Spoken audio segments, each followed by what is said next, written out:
जय श्री राम, राधे राधे। मई 2023 में कर्नाटका में विधानसभा चुनाव हुआ था, जिसमें 135 सीट लाकर कांग्रेस बहुमत में आई थी और वहाँ का मुख्यमंत्री कांग्रेस का ही बना था।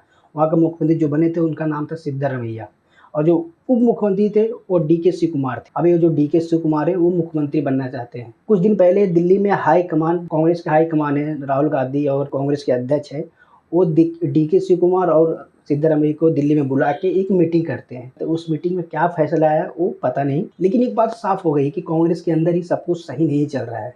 क्योंकि कांग्रेस जहाँ भी लड़ती है, उनकी सरकार बने या ना बने, लेकिन पार्टी अंदर टूटी जाती है। जो उसके अंदर है ना, वो सब सरकार चलाने नहीं आते, सब दबदबा या रुबाब या मुख्यमंत्री बनने आते हैं। कोई पार्टी कार्यकर्ता बनने नहीं आता है। ये होती कांग्रेस के अंदर। तेलंगाना में चुनाव हुआ था, जहाँ कांग्रेस और डीएमके मिलकर सरकार बनाई थी, लेकिन जैसे डीएमके हारी, कांग्रेस ने टीएमके के साथ छोड़ के विजय सेतुपति के साथ मिलकर वहाँ सरकार बना ली। पुराने पार्टनर को छोड़ के नए पार्टनर के साथ वो सरकार बना ली। ये है कांग्रेस। इसलिए कांग्रेस के साथ कोई खड़ा नहीं होता है, जिसमें तमाम विपक्ष के लोग मिलकर एक पार्टी बनाए थे कि सब एक साथ मिल के लड़ेंगे।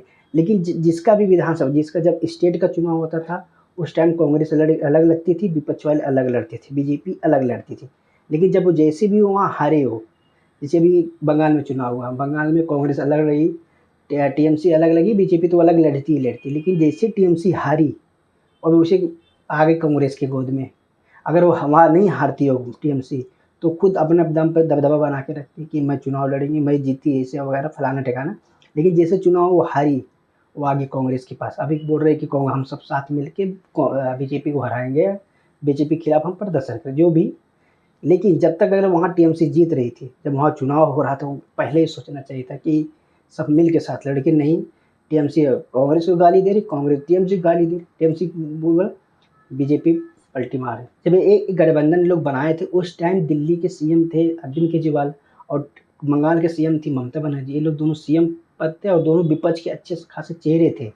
और कांग्रेस के हाईकमान जो बनाया था, राहुल गांधी का अध्यक्ष बनाया था, राहुल गांधी का पीएम उम्मीदवार उतारा था, तो उनका चेहरा थोड़ा, कभी चुनाव में जीते नहीं थे, तो उनका थोड़ा चेहरा वो था।